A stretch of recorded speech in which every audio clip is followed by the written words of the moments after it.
All right, this is going to be fun. I have Anna Ekström from NielsenIQ with me. Yes, hello, nice to be here. Anna, I think we're going to talk about food waste, and we are in your kitchen. How appropriate isn't that? Yes, this was planned.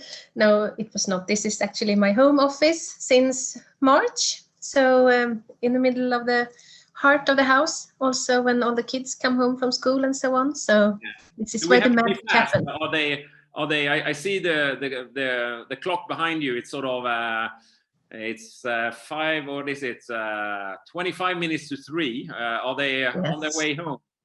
They will probably start going home at 3. So let's see. Yeah.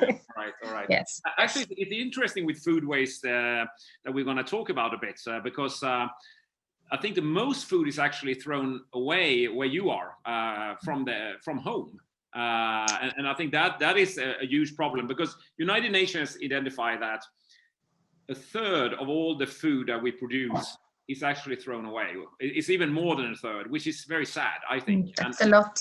It's a lot, but we want to reduce it at the manufacturers, but also in the trade and as well as at home. But right now, I think we have a solution that focus on that sort of the merchants in the trade are not sort of having to scrap so much, and you come in that equation with your intelligence, I think. Oh, yes. Let's see what we can do. This is new to all of us, and of course for us as well. It's not like we have ready solutions to go, but I think it's important to measure the effects of things, to be able to know if we're doing the right thing. And I think that can also be helpful in trying to reduce the food waste going forward when we work out processes. Yeah, you and me, Anna, we have bumped into each other on some, clear on meetings and things like that. When because Nielsen is sort of it's a well-known brand in the space, so sort of business to business. But for many people who are Nielsen and NielsenIQ, which is sort of the intelligent part of Nielsen, I guess.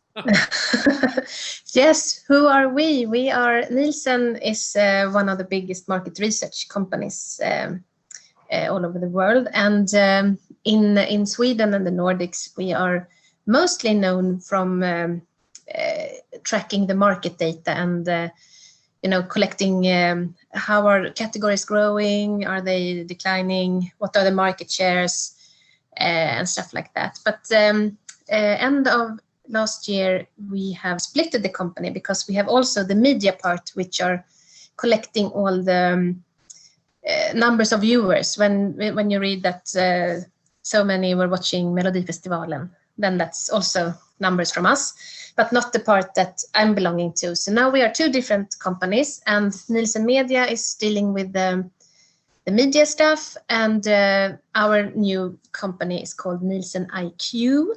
So this is brand new to us, and we are also organized in different business units. So we have the bigger part, which is the retail intelligence, it's called, where we have this tracking where the big part is on the ongoing stuff. And then on my business unit, we are called intelligent analytics. And this is where we crunch the data even further to really getting insights about if how we can optimize the price. Am I on the right price points towards what the shopper is willing to pay? And also on assortment. What is the optimized assortment in store to have? Because it's not only about having the top selling items. You can miss out on really important niche products that is necessary to have for the store to not lose the clients or shoppers. So my department is working on really trying to identify the effect of stuff and also to help the clients grow their business. So how to sell more efficient. Yeah. No, it's great. I think it's good to explain, because I think the reason why you have such fantastic analytics, you can do stuff, and also have this retail. What do you call the other side of the business? The retail retail intelligence. Yeah, exactly. Retail intelligence. Because Yes. What I understood that you have some sort of agreement with all the retailers of Sweden. So you collect on a line item every single item that is sold in Sweden. You get sort of what's been sold, how much the price is. So in that way, you can aggregate all that data, and you understand what's going on. If you're a supplier, you can know how you are performing in your category with your good. You know, if you're selling sort of I don't know, you're selling laundry detergent, you would know how you're performing on a really detailed level, and it's hard to get that data otherwise. Yes.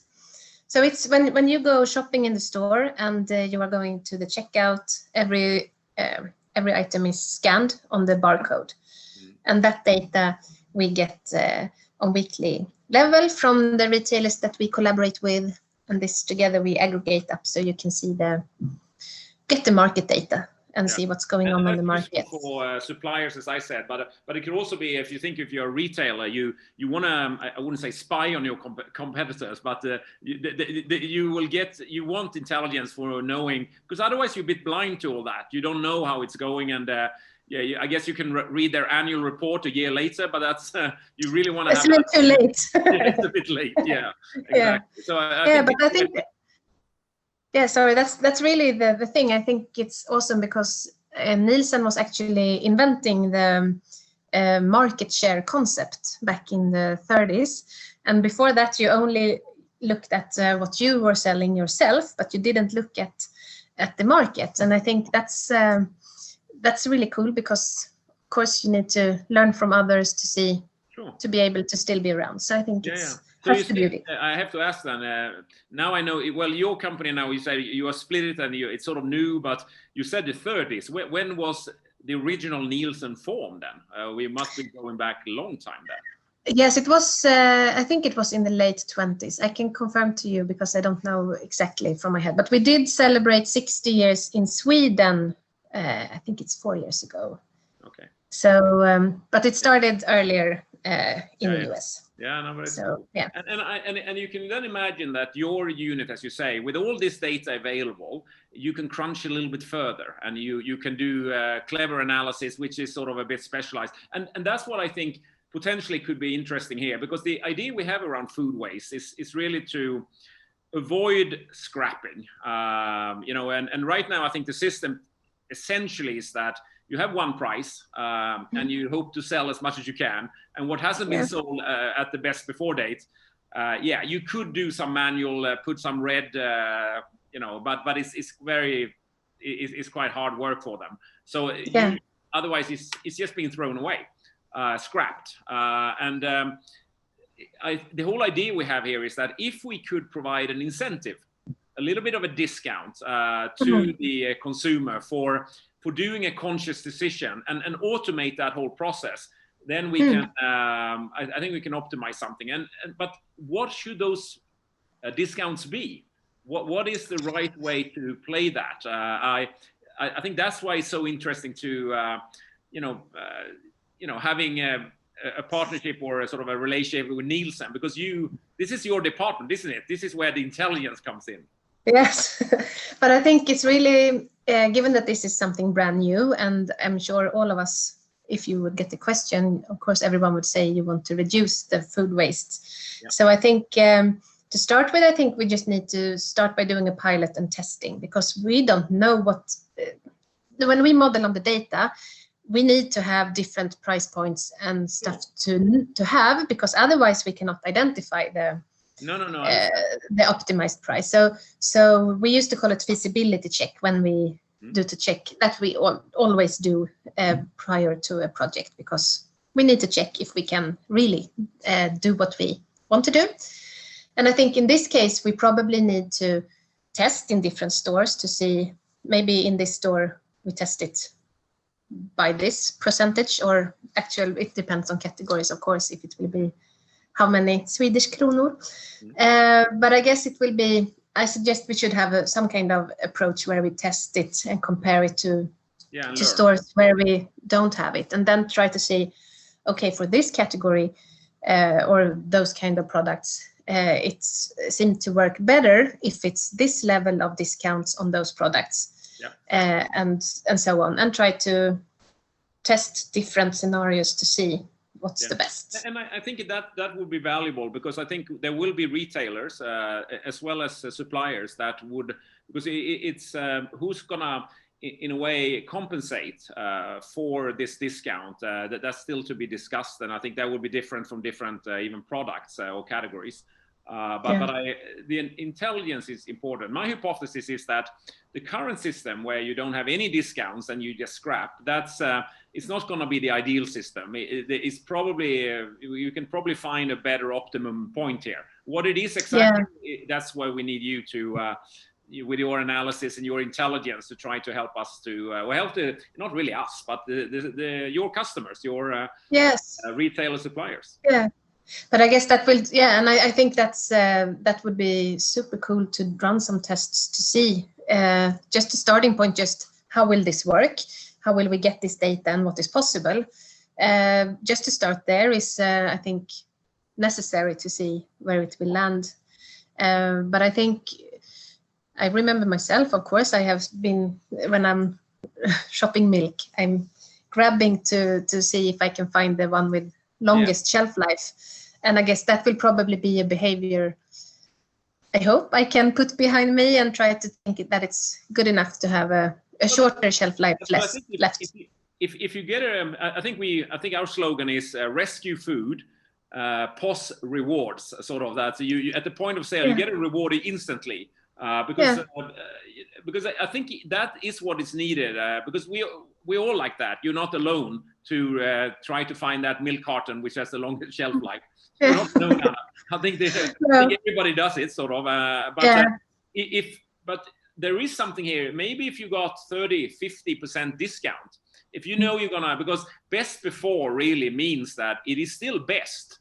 It's still at a good quality before that date. Even at that date, it's not a bad product. It's just that so people who know, well, I'm gonna use this milk tomorrow, really, why don't take a little bit of incentive? Because that's what needs to be happening here in a little bit automatic, dynamic way here. Yeah. No, I think it's a great initiative, and I really think it's the future, and it will not happen overnight, probably. So it will need to be, but it has to start somewhere. So I think it's. And we'll start with that because the whole idea we have is that, you talked about these barcodes. Currently, we have barcodes. Every product has a barcode, and that is a system that comes out of GS1. They have that's the global system for. They own that standard, and it's sort of universal, the whole world. But they are now moving to what is they call GS1 digital link, where you can actually not just have, because that barcode only points to a number, which is an article number. But the cool thing with the digital link is that it's like a QR code. You can package much more. You're going from stripes to checkered. Från randigt till rutigt, but from it's a good thing, actually, because then the suppliers already print this information. You can read it on a milk carton. That's what you're looking for. But now with the GS1 digital link, even it's machine readable. So when the cashier scans it, they get all the information, and then they can automatically calculate if this should be a discount. This is simply a rule for that product, really. Yeah. It sounds like a revolution. Yeah, it could be. It could be. But it will be. I think that's why I'm so happy that Linda have. I think you know Linda from the past, sort of, as well. Who is she worked in Nielsen, actually. Say again. She did work in Nielsen, so that's how I know her. Yeah, I know. Yeah, that's right. Linda, she did a lot of years at Nielsen as well. Perfect. Yes. And because Linda, Nielsen with you then, and then she had I don't know how many years at GS1 as well. So she's really well prepared for champion our sort of things in the food waste area. Yeah. She's the right person, connecting the dots. Yeah, no, I think so, and it's but I know I'm it's early, and we still it's not having suppliers with this, but it is being pushed by GS1, who really on a global level, trying to get people to move on from barcodes to this. So it's going to be a new product marking coming out, and that's opens up all these possibilities, I think. Yes, I think it's awesome. Is Sweden the pilot country or something, or is it coming all over? I'm actually going to do an interview.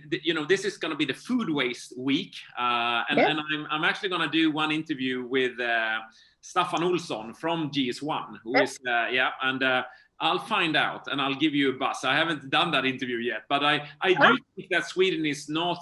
I think there are other countries as well, because Staffan worked at GS1 Sweden, but GS1 is in all countries in the world really with their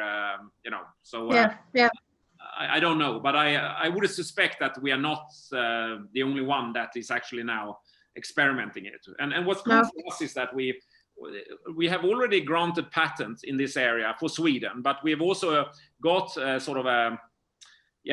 we have applied for it internationally as well, and that's what have already also been we have a clean sheet there as well. There is no objections for why we couldn't sort of get other countries. With patent it works that you apply and then in one country, and then after 12 months you apply for an international patent, you call it, but you need that only buys you another 18 months before you have to decide on what countries you need to nationalize in. So this was I think I filed this one in I think it was mid 2019, so let's see, 2.5 years from that.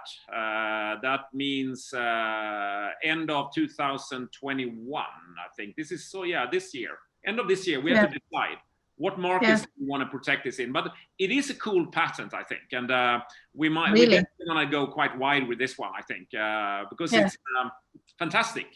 Because United Nations said, so let's halve the food waste to 2030. Sort of that's a UN goal, and this is one of the. I think could be one of the tricks to do that. Yes, and it's an aggressive goal, but we have to do something. So exactly. No, I don't think this will solve everything, because as we say, it's in your kitchen, Anna, or in other people's kitchen. This is where a lot of food is thrown away, and that has to be reduced as well. But we will address it in one part of this logistical chain, sort of very much helping people not because you know how it is. If they put a product there with a long shelf life, then the other one tend to stay there. Yes. It has to rotate also in the store, so it's important. But start somewhere. I think it's important, and we're happy to try to invent the wheel together and see what we can do. I think it's great, and I actually didn't know how, because I know Linda said you really have to talk to Anna. She So you're right. Of course, you have worked together at Nielsen. That's why it was easy to reach out. Yes. You're based up in Stockholm as well, Anna?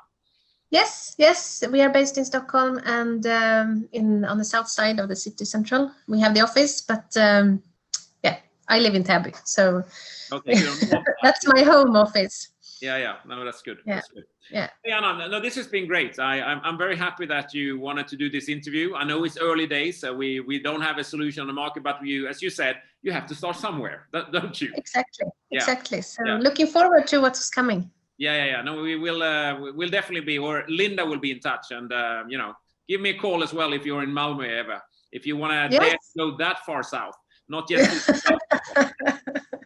That happens. Yeah, excellent, Anna. Okay, take care then. Good. Take care. Bye.